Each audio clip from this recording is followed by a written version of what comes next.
नमस्कार दोस्तों, आप लोग कैसे हैं? आशा करता हूँ आप लोग स्वस्थ होंगे, मस्त होंगे। तो आज हम लोग संपूर्ण यानी पूरे बौद्ध धर्म को कवर करने वाले हैं। आज हम लोग पूरे बौद्ध धर्म को कवर करने वाले, तो चलिए स्टार्ट करते हैं। सबसे पहले बौद्ध धर्म का जो संस्थापक है वो कौन है, वो बताना। तो बौद्ध धर्म का जो संस्थापक है वो गौतम बुद्ध है। गौतम बुद्ध को ध्यान रखेंगे लाइट ऑफ एशिया यानी एशिया का ज्योतिपुंज, यानी एशिया का ज्योतिपुंज किसे कहा जाता है? गौतम बुद्ध को।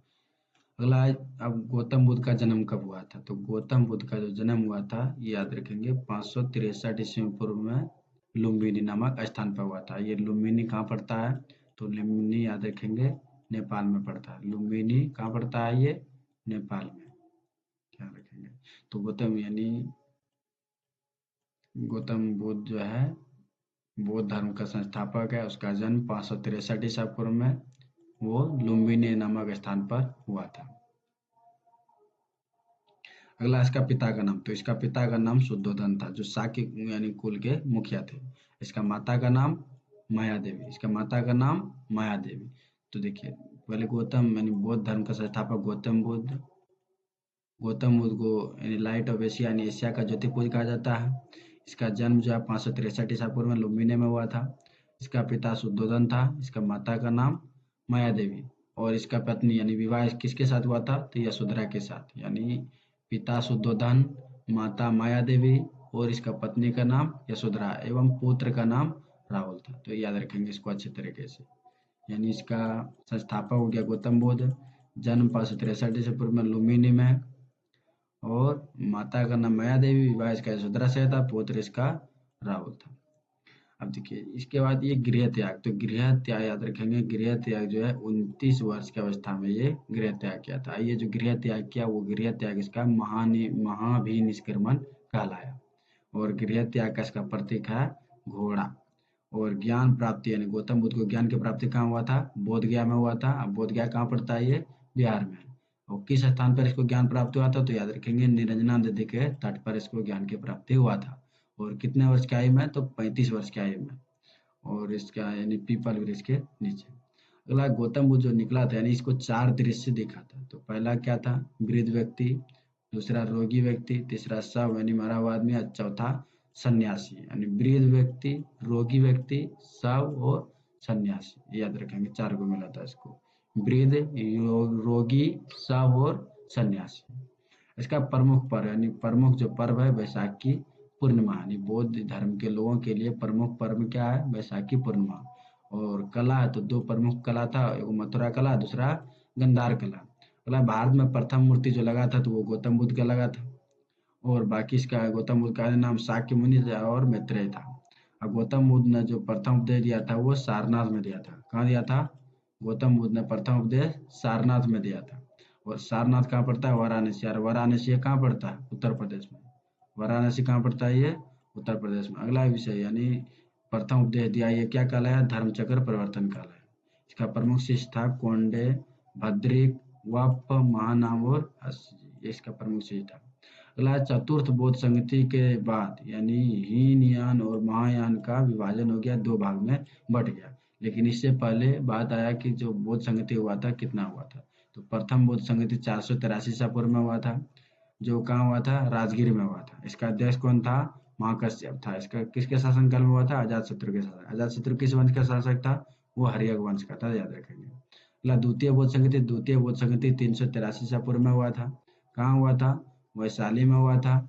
और इसका अध्यक्ष कौन था? इसे सवा कमी लिख दिया, लेकिन सवा कमी आपको याद रखना है। और किस यानी शासक यानी किसके शासनकाल में? तो कलाशोक शासनकाल में। और कलाशोक ये किस वंश का शासक था? तो ये शिशुनाग वंश का शासक था। अगला तृतीय बौद्ध संगति 251 या कहीं कहीं आपको 250 मिलेगा, वो भी याद रखेंगे। या ईस्वी की द्वितीय शताब्दी में, तो वो भी याद रखेंगे। यानी तीसरी शताब्दी में। और यह पाटलिपुत्र में हुआ था। यानी तृतीय बौद्ध संगति पाटलिपुत्र में हुआ था। इसका अध्यक्ष था मुगलीपुत्र में था। और ये अशोक के शासनकाल में हुआ था। और अशोक आपको सबको पता होगा, अशोक जो है मौर्य वंश का शासक था। और चौथा बुद्ध संगति जो है ये ईस्वी के प्रथम शताब्दी में हुआ था। या कहीं कहीं आपको 98 ईसा पूर्व मिलेगा, तो ध्यान रखेंगे। और ये कुंडल वन कश्मीर में हुआ था। इसका अध्यक्ष जो था वसुमित्र या अशोघोष था। और ये कनिष्क के शासनकाल में हुआ था। और कनिष्क जो है कुषाण वंश का शासक था। अगला अशोक और बौद्ध धर्म। तो अशोक और बौद्ध, अशोक अशोक ने बौद्ध धर्म से गुप्त से दीक्षा लिया था और अशोक ने 84,000 स्तूपों का, ये बहुत बार प्रश्न पूछा गया है। तो अशोक ने कितना स्तूप का निर्माण किया था? 84,000 स्तूप का निर्माण किया था। अशोक ने संघमित्रा और महेंद्र यानी अपने पुत्र और पुत्री को श्रीलंका भेजा था। किस लिए? बौद्ध धर्म की प्रचार के लिए। क्या करने के लिए? प्रचार करने के लिए भेजा था अपना पुत्र और पुत्री को। अगला अशोक का धर्म जो है नैतिक नियम कहलाए। अशोक का धर्म नैतिक नियम, बराबर के पहाड़े में 4 गो ये काम किया था। ठीक है, बात रखिए। अब बौद्ध धर्म जो प्रचार हुआ था यानी भारत के साथ साथ कहाँ हुआ था? तो तिब्बत, भूटान, इसके साथ साथ यानी हुआ था, यहाँ प्रचार हुआ। और ये सब, अगला 123 फीट बुद्ध की प्रतिमा लगा था, वो रिवालसर में लगा था, रिवालसर झील के पास। और ये कहाँ पड़ता है? हिमाचल प्रदेश में पड़ता है। ठीक है। अब बौद्ध धर्म में जो है, बौद्ध की धर्म का वो त्रिरत्न कौन कौन है? बहुत बार परीक्षा में पूछा गया है बौद्ध धर्म का त्रिरत्न। तो याद रखेंगे, बौद्ध धर्म का त्रिरत्न है बुद्ध, धर्म और संघ। बुद्ध, धर्म और संघ। धर्म बोलो या धर्म बोलो, दोनों एक ही होता है। ठीक है, इस बात को ध्यान रखेंगे। अगला, बौद्ध धर्म में अष्टांगिक मार्ग को अपनाया था। तो हम अष्टांगिक मार्ग कौन था? सम्यक दृष्टि, सम्यक संकल्प, सम्यक समाधि, सम्यक स्मृति, सम्यक प्रयास और सम्यक वन। ध्यान रखेंगे। और सम्यक यानी आजीविका और सम्यक कर्मार्थ, ये था बौद्ध धर्म का अष्टांगिक मार्ग। हम लोग इसको चित्र के माध्यम से बनाए ताकि याद करने में, समझने में आसानी हो। ऐसे तो हम लोग इसको पढ़ ही लेते हैं। और यानी जो बौद्ध धर्म को अपनाता था उसको ये 10 यानी नियम फॉलो करना पड़ता था। पहला अहिंसा, दूसरा सत्य, तीसरा अस्तेय, चौथा अपरिग्रह, पांचवा मद सेवन निषेध, छठा असमय भोजन निषेध, यानी सातवां सुखद बिस्तर पर न सोना, आठवां धन संचय न करना, नौवां स्त्रियों से दूर रहना और 10वां नृत्यगण से दूर रहना। अब देखिए तीनों का इसका मेंस है। अहिंसा का मतलब झगड़ा लड़ाई नहीं करना, सत्य का मतलब सत्य बोलना, अस्तेय का मतलब किसी तरह का चोरी का अपना न चोरी, अपरिग्रह मतलब चोरी न करना, मद सेवन निषेध मतलब किसी प्रकार का कोई भी नशा नहीं करना, असमय भोजन यानी समय पे हमेशा भोजन करना, सुखद बिस्तर पर यानी सुखद बिस्तर यानी आराम नहीं खोजना, धन संचय यानी धन जमा नहीं करना, स्त्रियों से दूर रहना यानी शादी ब्याह यानी ब्रह्मचर्य का पालन करना, नृत्यगान से दूर रहना यानी नाच यानी सबसे दूर रहना। और अंत में बुद्ध का मृत्यु हो जाता है, जो कि 483 ईसा पूर्व में होता है और वो भी अजात शत्रु के शासनकाल में हो जाता है। ये 483 ईसा पूर्व में बुद्ध का मृत्यु हो जाता है और वो जो मृत्यु होता है वो मृत्यु बुद्ध का महापरिनिर्वाण कहलाता है। ये था कुछ बौद्ध धर्म का हमारा कहानी। तो अगले लोग टॉपिक में अगले टॉपिक की चर्चा करेंगे। फिलहाल इतना ही, तब तक के लिए